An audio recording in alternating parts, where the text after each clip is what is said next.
Hello, this is just me messing around a bit with the demo for Kerbal space program. And as you can see, what I built here is a rocket composed entirely of solid fuel boosters. Now the interesting thing about this rocket is that it is capable of escaping the star system completely. Not only will it achieve escape velocity from the planet, but it will also achieve escape velocity from the Sun, which I will now demonstrate.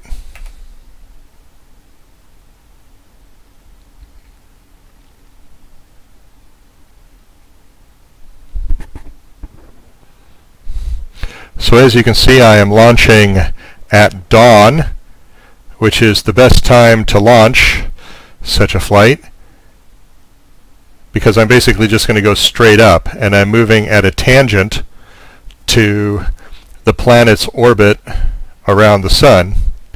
So I'm just adding to the ship's orbital velocity around the Sun. So it's the optimum time at which to launch a flight that basically just does a simple escape trajectory from the Sun without doing anything fancy like gravity assists or anything like that, which, this being the demo, isn't really an option because the only planet in the game is Kerbin. The other planets aren't available in the demo. I'm having enough fun with the demo that I'll probably go ahead and buy the full game, though. As you can see, I'm accelerating, but I'm still not all that high. The main thing is that I just need to get the top stage as high as possible before I set it off, before I ignite it. Everything is geared towards just getting that last stage, just that little tiny bit. I mean, I can add more rockets and it gets me a little bit higher. I'm kind of at the point of diminishing returns right now.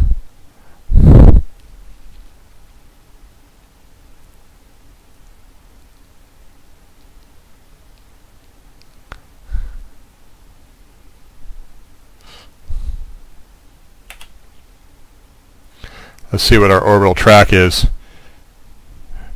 As you can see, our orbital track isn't very high yet, but it's going pretty fast.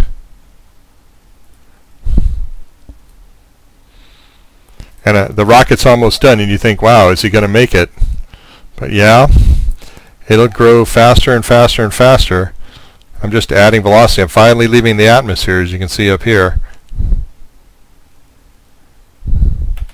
All that just to get this last stage above the atmosphere, moving at just enough speed with just enough velocity. Okay, so you can see inside the planet what my orbit is. Let me zoom out a bit. You'll see that my apoapsis is moving away from the surface at an increasing speed. I need to switch back to staging view here because the stage is almost done. And now I'm on the last stage, and you can see I haven't even reached escape velocity from the planet yet, but I'm going to in just a second here.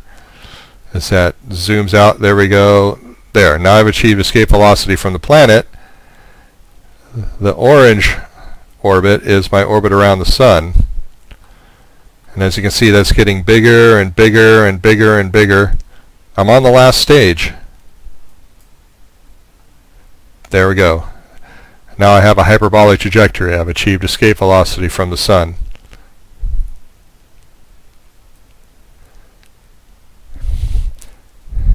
As you can see, I'm not that far from the planet, relatively speaking, but I'm moving fast enough now that Jebediah Kerbin down here is never coming back. He's never going to see home again.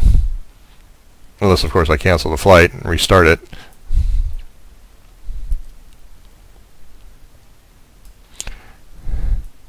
So let's increase the speed a little bit here. Oh, it says that it's throttled up. I'm not quite sure why it says that. I didn't throttle the engine up. There. Now we're moving a little bit faster here.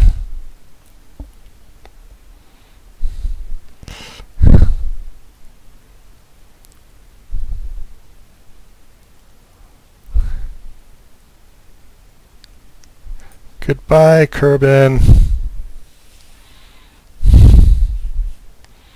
As it recedes into the distance.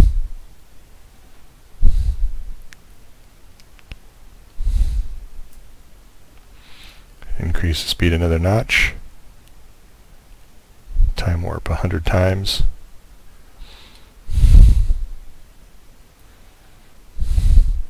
It's so peaceful, so tranquil.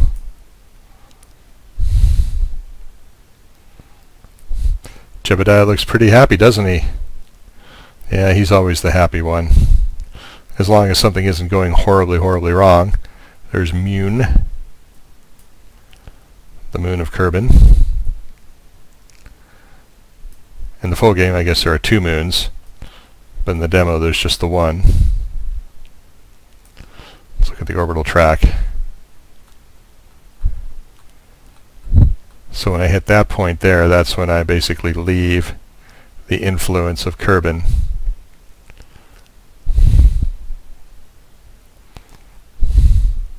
So I'm going to speed things up a little bit faster here.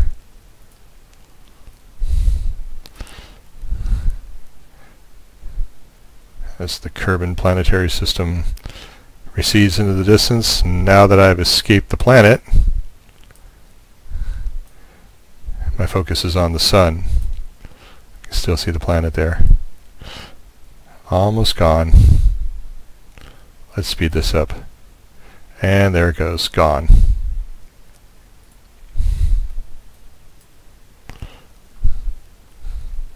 Zoom out a bit, you can see all the debris from previous flights, some of which have escaped the system. Well, I guess there's nothing here.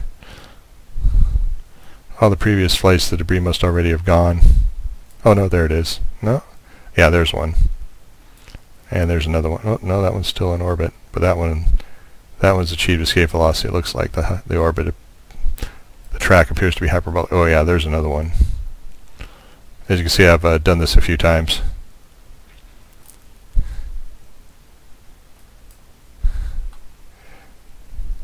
And if I let it go long enough, it'll follow that track all the way out into the endless void, leaving the sun behind. Maybe if I let it go long enough, some other space-faring species will happen upon little Jebediah in his little capsule.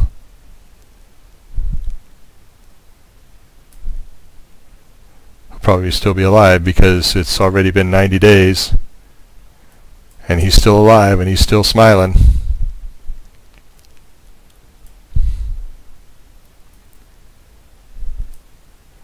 So if you want to try this yourself, basically what I discovered is you just need to keep stacking the solid boosters on using the decouplers to separate the stages.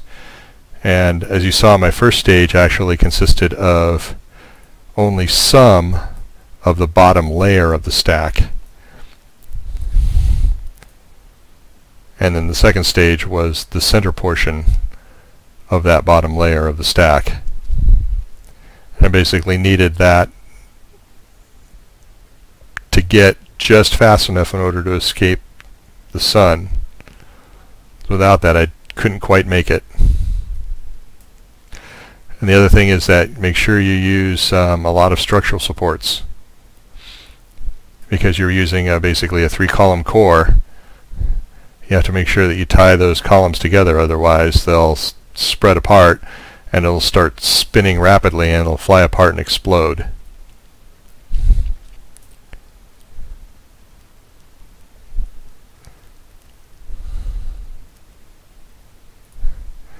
And so we say goodbye to little Jebediah. One last staging event here. And now the capsule drifts free of the final stage, off into the void forever.